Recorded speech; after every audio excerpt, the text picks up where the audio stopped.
And welcome back to the Gayatri classes. आज हम अपनी माइक्रो इकोनॉमिक की बुक का सेकंड चैप्टर कर रहे हैं which is consumer equilibrium and the utility analysis.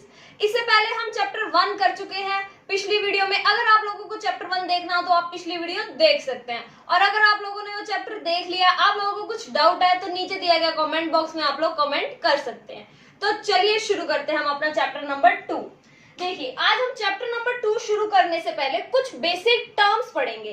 वो बेसिक टर्म्स हमें पढ़ना इस चैप्टर में बहुत ज्यादा जरूरी है, उन्हें समझना जरूरी है। It is a very easy concept to learn, but difficult हो जाता है कई बार अगर ये सही से समझ ना आए। तो चलिए हम शुरू करते हैं, इसको बहुत आसान से आज हम समझने की कोशिश करेंगे। तो चलिए, यूटिलिटी फर्स्ट हमारा आता है। यूटिलिटी यूटिलिटी क्या होता है? It is an English word. हम जनरली इसका क्या मीनिंग निकालते हैं कि मैंने कोई चीज ली, मुझे इससे इतनी यूटिलिटी मिली। मैंने कोई चीज ऑनलाइन शॉप कर ली, मुझे इसको शॉप करने से मुझे इसका कितना फायदा हुआ या मुझे इससे कितनी यूटिलिटी मिली, हम जनरली यही कहते हैं। पर हम इकोनॉमिक्स के सेंस में देखेंगे कि what do you mean by utility.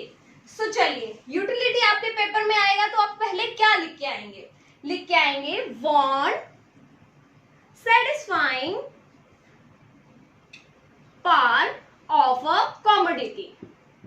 Want satisfying power of a commodity. अब आप लोग सोच रहे होंगे what does this mean commodity? ये commodity से क्या मतलब हुआ? तो commodity का मतलब होता है any good or a service। कोई भी good और a service में कितनी पावर है, उसकी क्या ताकत है, क्या उसकी शक्ति है, क्या उसकी क्वालिटी है जिससे वो मेरी जरूरत को पूरा सेटिस्फाई कर सके। तो इस डेफिनेशन में आप क्या याद रखेंगे? डेफिनेशन का क्रस्ट हमने याद करना है, तो अपने आप हम डेफिनेशन याद होगी। तो यूटिलिटी का मतलब हमने क्या निकाला? वांट। कैसी वांट? जिससे हम क्या कर सके? जिससे हम सेटिस्फाई कर सके। क्या सेटिस्फाई कर सके? Power of a commodity. तो क्या मतलब हुआ? Want satisfying power of A commodity, कि किसी कॉमोडिटी की कितनी ताकत है। तो इसका एक पॉइंट क्या हुआ? Want satisfying. नेक्स्ट इसका पॉइंट क्या होता है? इसमें हम क्या देखते हैं? क्वालिटी ऑफ ए गुड, कि कितनी उसकी क्वालिटी है। क्वालिटी आप लोग समझते होंगे कि कितना उसमें ताकत, क्या उसकी क्वालिटीज हैं, कि किस तरह का वो ए ग्रेड है, बी ग्रेड है, सी ग्रेड है, किस तरह का है। से सपोज आप देखिए, अगर कोई चीज है उसकी मैंने एक बारी कंजम्पशन करी, मैंने आज तक वो चीज कंज्यूम नहीं करी थी, ठीक है, मैंने आज तक वो कंज्यूम नहीं करी थी, पर मैंने सोचा था कि मैंने एक बारी वो चीज तो कंज्यूम करनी ही करनी है। मैंने जब वो चीज फर्स्ट टाइम कंज्यूम करी होगी तो मुझे उससे मिलने वाली सेटिस्फेक्शन कितनी होगी? बहुत ज्यादा होगी कंपैरेटिव। अब मैंने वो एक बारी कंज्यूम कर ली, अब मैं सोचती हूँ मैं उसको एक और बारी, अगली बारी फिर मैं वो कंज्यूम करूँ, तो मुझे उतनी सेटिस्फेक्शन नहीं मिलेगी जितना मुझे उसको फर्स्ट टाइम कंज्यूम करने में मिली थी। तो इससे हमें क्या पता लगता है? क्वालिटी ऑफ अ कॉमोडिटी, कि उसकी क्या क्वालिटी है, उससे भी हमारी यूटिलिटी पता लगती है। तो चलिए, इसका मैं एक आपको एग्जांपल लेके बताती हूँ। देखिए, आजकल कोविड चल रहा है हमारे देश में, कोविड चल रहा है और सब बंद है, हम बाहर नहीं जा सकते। पर जब हमारे देश से कोविड चला जाएगा तो हम सब लोग बाहर जा सकेंगे। तो सब लोग बाहर जाके जिस को जो क्रेव कर रहे थे घर में बैठ के, हम लोग सबसे पहले जाके वही चीजें करेंगे। तो वो चीज करने से जो हमें सेटिस्फेक्शन मिलेगी वो क्या होगी? मेरी यूटिलिटी। और उस यूटिलिटी की क्वालिटी क्या होगी? हायर क्वालिटी होगी उस यूटिलिटी की कंपैरेटिव। जब लॉकडाउन फ्री हो गया तो हम वो चीज अब डेली करेंगे, तो उसकी यूटिलिटी क्या होगी? Continuously diminish. वो क्या होती जाएगी? कॉन्टिन्यूसली कम होती जाएगी। तो इसी से ही इसका एक थर्ड पॉइंट बन के आता है, that utility continuously diminish. Continuously diminish. देखिए, आप लोग इसको भी एक एग्जाम्पल के थ्रू समझ सकते हैं। देखो, मैंने कोई एक चीज है, मैंने उसकी एक टेबल स्पून खा ली, ठीक है, मेरी यूटिलिटी सेटिस्फाई होगी। पर मैंने उसको एक और चम्मच ले लिया, चलो बहुत अच्छी चीज थी, दूसरी ले ली। पहली से लेस हो गई मेरी यूटिलिटी। मैं अगर वही चीज डेली डेली करती जाऊंगी तो मुझे उससे मिलने वाली सेटिस्फेक्शन भी क्या होती जाएगी, कम होती जाएगी। और एक पॉइंट ऐसा आ जाएगा, अब मैं उस चीज को कंज्यूम करूं या ना करूं, मेरी यूटिलिटी उससे मिलने वाली क्या हो जाएगी, जीरो, कि मुझे कोई फर्क नहीं पड़ेगा। It is like a daily routine, तो मैं करूं या ना करूं मुझे उसका कोई फर्क नहीं पड़ता। तो यही होती है हमारी यूटिलिटी और इसके फीचर्स। तो एक टेबल के थ्रू समझने की कोशिश करते हैं। चलिए एग्जांपल से समझते हैं। से सपोज कोई एक्स कमोडिटी है और मैंने उसकी ये यूनिट कंज्यूम करी और मुझे उससे मिलने वाली यूटिलिटी ये थी। अब इस टेबल से हम एनालाइज करेंगे कि कैसे हमारा यूटिलिटी का कॉन्सेप्ट निकल के आता है और उसके क्या फीचर्स हैं। देखिए, जब मैंने 0 यूनिट कंज्यूम करे एक्स के तो मुझे उससे मिलने वाली यूटिलिटी क्या हो गई, 0। कुछ भी कंज्यूम नहीं करा तो यूटिलिटी क्या होगी, कुछ भी नहीं, 0। और जब मैंने उसकी 1 यूनिट कंज्यूम करी तो मुझे उससे मिलने वाली यूटिलिटी कितनी मिली, 8। द मैक्सिमम यूटिलिटी 1 पे आप देखिए मुझे क्या मिल रही है, मैक्सिमम यूटिलिटी मिल रही है कि सबसे ज्यादा। फिर जब मैंने सोचा कि नहीं मेरे को ये तो चीज अच्छी लग गई, अब मैं ये चीज दोबारा करूंगी ही करूंगी। जब मैंने वही चीज दोबारा करी तो मुझे उससे मिलने वाली सेटिस्फेक्शन और कम हो जाएगी, क्योंकि वो जो पहली बार करने पे जो मुझे सेटिस्फेक्शन मिली वो मुझे सेकंड टाइम नहीं मिलेगी, वो कम ही होगी। तो देखिए 8 से कितने पे आ गई, 6 पे। अब वही चीज मैंने तीसरी बारी करी तो मुझे 6 से भी कम यूटिलिटी मिली, कितनी मिली, 4। और डिमिनिश कैसे हो रही है, ये डिक्रीज हो रही है मेरी utility. First one is highest one, then मैंने अगेन करा तो 4 से भी कम हो गई। पर जब हाईएस्ट हो गया कि अब तो मैंने 5th टाइम वही चीज कर रही हूं मैं, तो क्या हुआ, उससे मुझे मिलने वाली सेटिस्फेक्शन क्या हो गई, 0। अब मुझे उससे कोई सेटिस्फेक्शन नहीं मिलती, मैं 5 टाइम वही चीज कर चुकी हूँ, तो उससे मिलने वाली मुझे यूटिलिटी की सेटिस्फेक्शन विल बी 0। बट मैं फिर एक और बारी भी कर लेती हूँ तो मुझे क्या होगी, उससे 0 के बाद तो आप लोगों को भी पता है 0 के बाद क्या होगा, नेगेटिव ही होगा, तो मुझे उससे सेटिस्फेक्शन भी क्या मिलेगी, नेगेटिव। सो ये हो गया हमारा टेबल से एनालिसिस। तो आगे और देखते हैं हम आगे और क्या क्या कॉन्सेप्ट्स हैं हमारे। तो अब हम जो यूटिलिटी पढ़ रहे हैं, अब आप ये देखिए कोई भी चीज जब हम पढ़ते हैं, हमने यहाँ पे देखा अभी टेबल में 8 यूटिलिटी की सेटिस्फेक्शन, इन सब को हम मेजर कैसे करें, क्या तरीका है इनको मेजर करने का, हम वो समझते हैं। देखिए वैसे तो क्या होता है, यूटिलिटी जो है इसको मेजर करने के लिए हमारे 2 थे economics, one is Marshall and second one is Hicks. इन दोनों ने क्या करा, इन दोनों ने एक एक अलग अलग अप्रोच बनाई कि कैसे हम यूटिलिटी को मेजर कर सकते हैं, कि कैसे। अब ये तो पता लग रहा है कि मुझे इतनी मिल रही है, सेटिस्फेक्शन इतनी हो रही है, बट इसको मेजर कैसे करें। जब तक हम किसी चीज को मेजर नहीं कर सकते तो हम उसके बारे में आगे कॉन्सेप्ट कैसे डराइव करेंगे, तो मेजर करना जरूरी था। तो उसके लिए हमारे 2 इकोनॉमिक्स आए, उन्होंने तरीके निकाले। जो फर्स्ट वन थे मार्शल, उन्होंने क्या तरीका बताया, उन्होंने कहा अगर आपको यूटिलिटी को मेजर करना है तो आप कैसे करिए, कार्डिनल नंबर के फॉर्म में। कार्डिनल नंबर आप सबने पढ़े होंगे मैथमेटिक्स में भी, स्टैट्स में भी। तो क्या होते हैं कार्डिनल नंबर, 1 2 3, मतलब आप इस फॉर्म में कैलकुलेट करें यूटिलिटी को। और जो हमारे हिक्स थे उन्होंने क्या कहा, उन्होंने कहा कि आप ऐसी यूटिलिटी को मेजर करें, उनको रैंक दें, उनको नंबर वाइज ना करें, उनको एक ऑर्डर दें, उनको एक रैंक दें, रैंक 1, रैंक 2, रैंक 3, इस तरह से आप यूटिलिटी को मेजर करें। तो हिक्स ने क्या कहा, रैंक से मेजर करेंगे। अब हम आ जाते हैं कि हमें कौन सा तरीका पढ़ना है। इस चैप्टर में हमें क्या तरीका पढ़ना है, हमें इस चैप्टर में पढ़ना है मार्शल का दिया गया तरीका विच इज कार्डिनल नंबर। तो हम इस चैप्टर में कौन से तरीके से पढ़ेंगे, कार्डिनल नंबर। और एक और चीज आप लोगों को क्या याद रखनी है कि जब भी हम कोई भी चीज कंज्यूम करेंगे तो वो हमें कॉन्टिन्यूअस बेस पे करेंगे। ऐसे नहीं होगा कि आज कर ली तो 1 साल बाद का हम देखेंगे, नहीं, हमें कॉन्टिन्यूअस कंजम्पशन लेंगे। क्या लेंगे, कॉन्टिन्यूअस कंजम्पशन। और सेकेंड चीज आप लोगों को क्या देखनी है, कॉन्टिन्यूअस कंजम्पशन के साथ साथ कि जो हम चीज ले रहे हैं उसकी क्वांटिटी सेम होगी। ऐसे नहीं होगा कि एक इतनी ले ली एक इतनी ले ली, नहीं, सेम ही क्वांटिटी। अगर मैं एक प्लेट लेके चल रही तो मैं एक प्लेट का ही टेबल बनाऊंगी कि मैंने एक प्लेट लिया, फिर वही सेम साइज ही मैंने प्लेट का लिया, सेम प्रपोर्शन। और थर्ड जो इंपॉर्टेंट चीज है वो ये है कि हम जो इसको मेजर करेंगे वो क्या टर्म लेंगे, हम यूटिल्स। क्या लेंगे? यूटिल्स बोलेंगे। ऐसे नहीं बोलेंगे कि मुझे 8 की सेटिस्फेक्शन, नहीं, एक इसको मेजरमेंट करने के लिए तो हमने पता कर लिया क्या है, पर इसकी आगे हम क्या मेजरमेंट लगाएंगे, 8 यूटिल्स। हम ऐसे बोलेंगे मुझे 8 यूटिल का सेटिस्फेक्शन हुआ, 9 यूटिल एंड सो ऑन, जो भी होगी। तो चलिए आइए हम आगे अपनी दूसरी डेफिनेशन को समझते हैं। सो सेकंड टर्म जो हमारी निकल के आती है that is total utility. Total utility का मतलब देखिए, आपको नाम से समझ में आ रहा हो, अभी हमने क्या पढ़ा, यूटिलिटी, और अब हम क्या पढ़ रहे हैं, total utility, total of all the utility, और we can say addition, addition of all the utility. और हम इसे क्या कह सकते हैं, सम ऑफ, कि जब हम सारी यूटिलिटी का सम कर दें, ऐड कर दें, वो यूटिलिटी जो निकल के आती है उसे हम क्या कहते हैं, टोटल यूटिलिटी। अब इसका एक एग्जांपल देखिए, इसका एक एग्जांपल देखते हैं हम।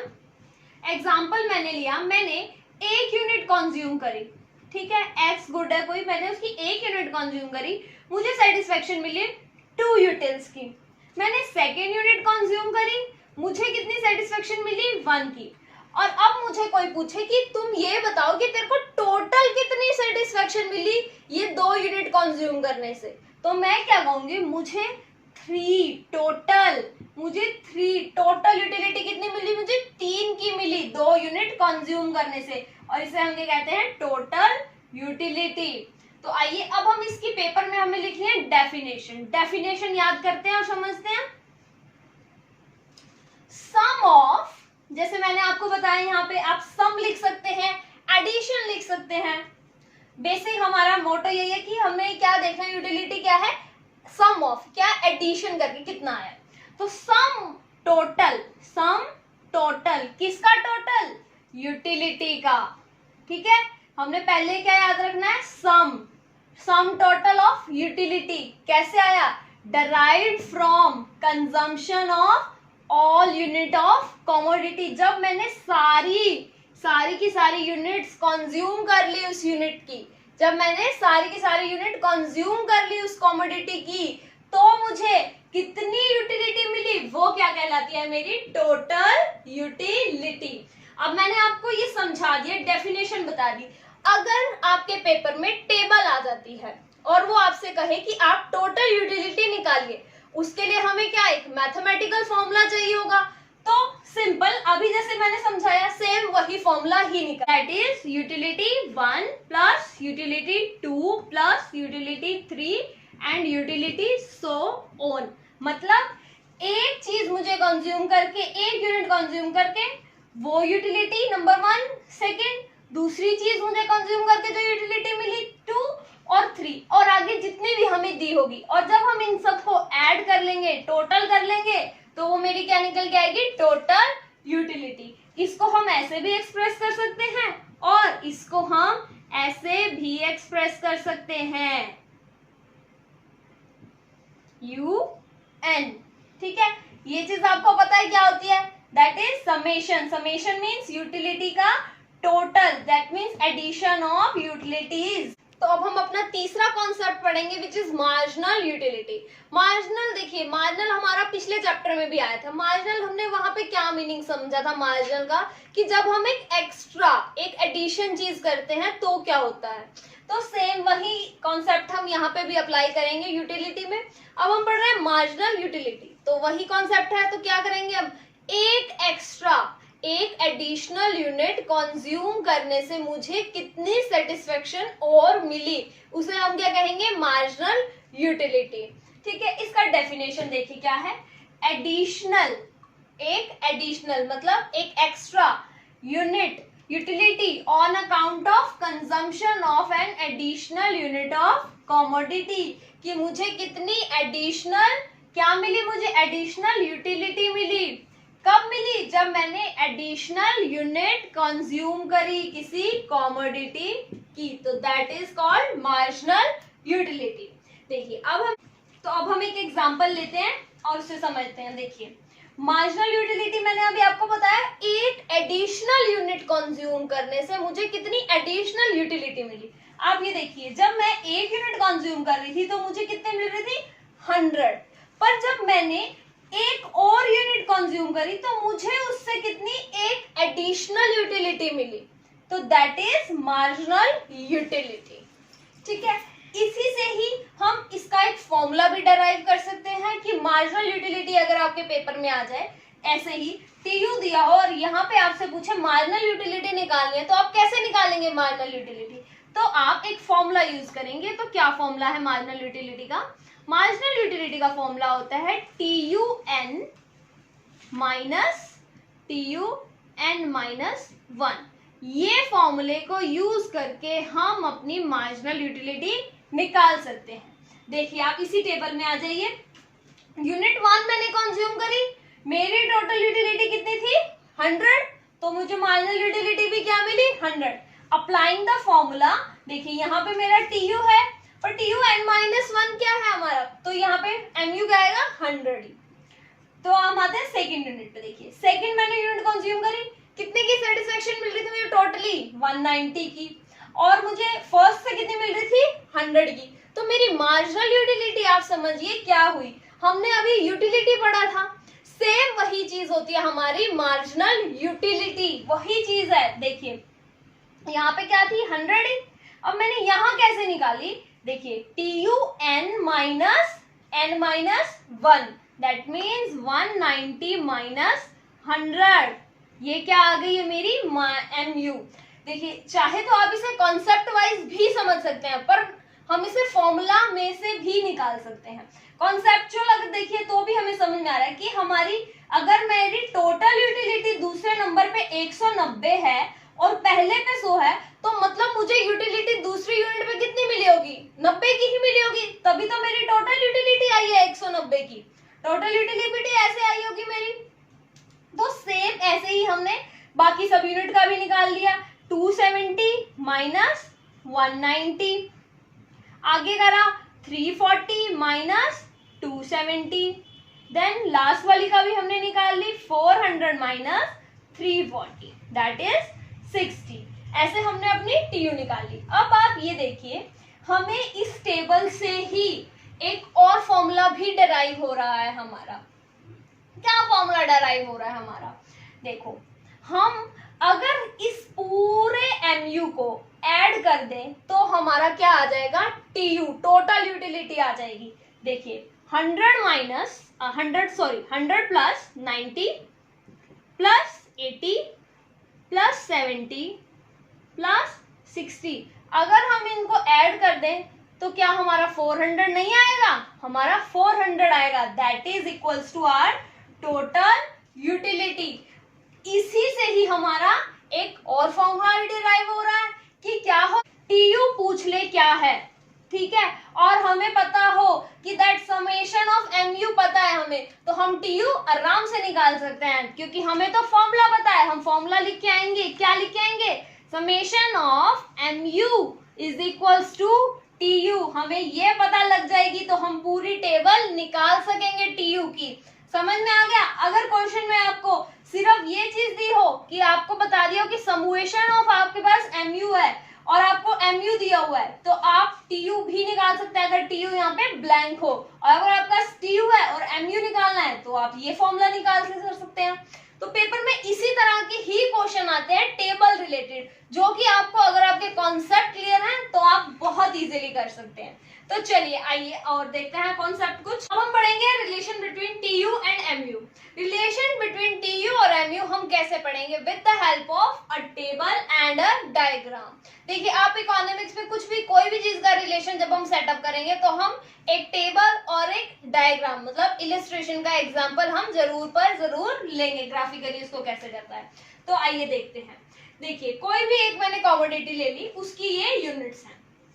तो कैसे है? देखिए जब मैंने जीरो लिया तो total utility will be zero and marginal will also zero. मैंने आपको इन दोनों के फॉर्मूले बता दिए, आप फॉर्मूले से भी निकाल सकते हैं, पर हम यहाँ पे क्या इनके बीच का एक रिलेशन पढ़ने वाले कि इन दोनों में क्या होता है जब कोई इंक्रीज होता है या कोई डिक्रीज होता है। हमने वो पॉइंट्स पेपर में लिख के आने हैं अपने। तो हम क्या करेंगे, हम लिखेंगे फर्स्ट, हम इनको एनालाइज करेंगे कि देखिए फर्स्ट एनालिसिस तो हमें सबसे पहले यही समझ में आ रहा है कि दैट mu जो है कॉन्टिन्यूसली डिमिनिश होता है। फर्स्ट हमें ये पॉइंट देखते ही पता लग रहा है।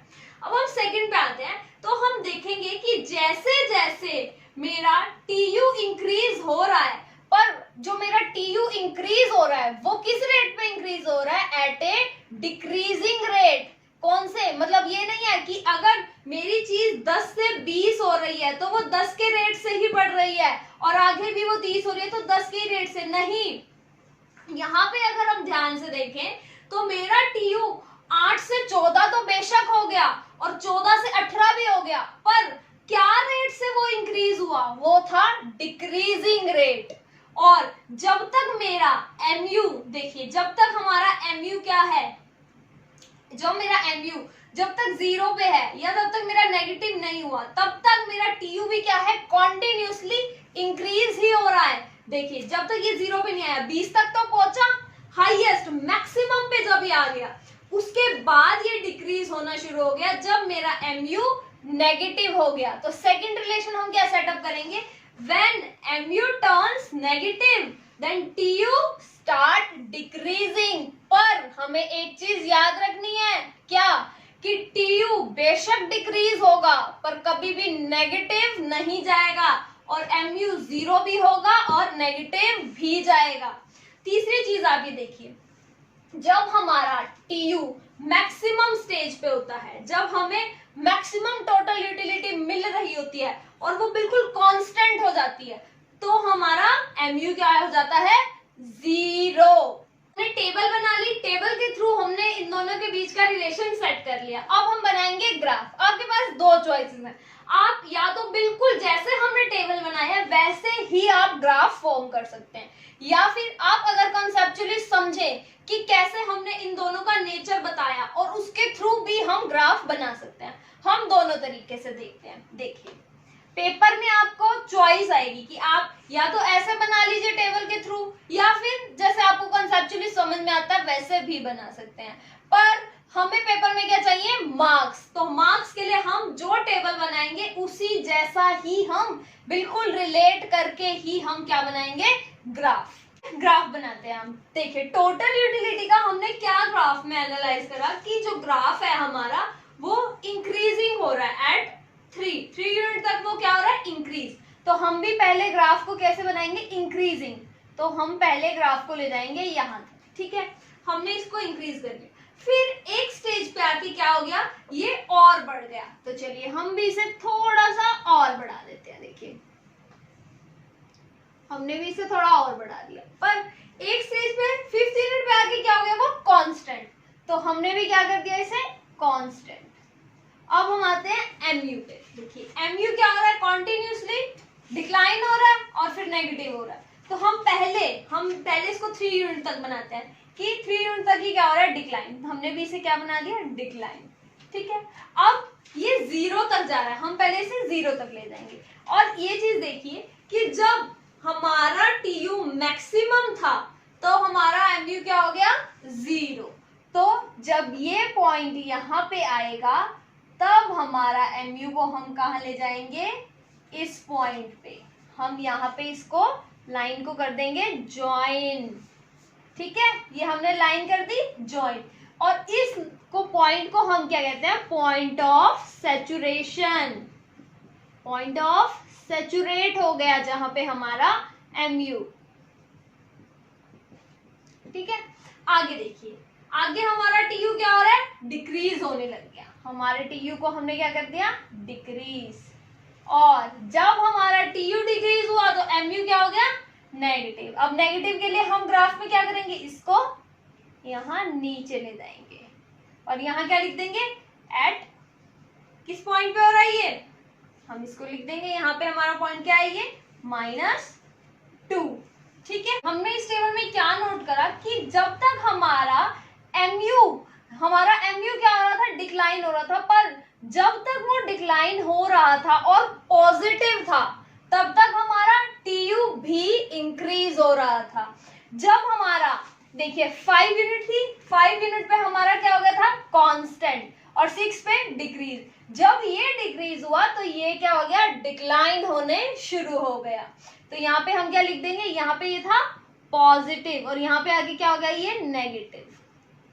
ठीक है, तो यही हमने देखा कि जब ये हमारा कांस्टेंट होता है तो हमारा ये पॉइंट 0 पे निकलता है। तो यही था हमारा relation between TU and MU। देखिए, आप लोगों को अगर ये चैप्टर यहाँ तक समझ में आया और अगर आप लोगों को इसके नोट्स चाहिए तो नीचे दिया गया ईमेल है, आप उस पर कांटेक्ट कर सकते हैं। आपको जैसा अब यहाँ पे समझने में आपको समझ आ रहा है वैसे ही आपको रिटर्न में भी नोट मिल सकते हैं, तो आप वहाँ कांटेक्ट कर लीजिए।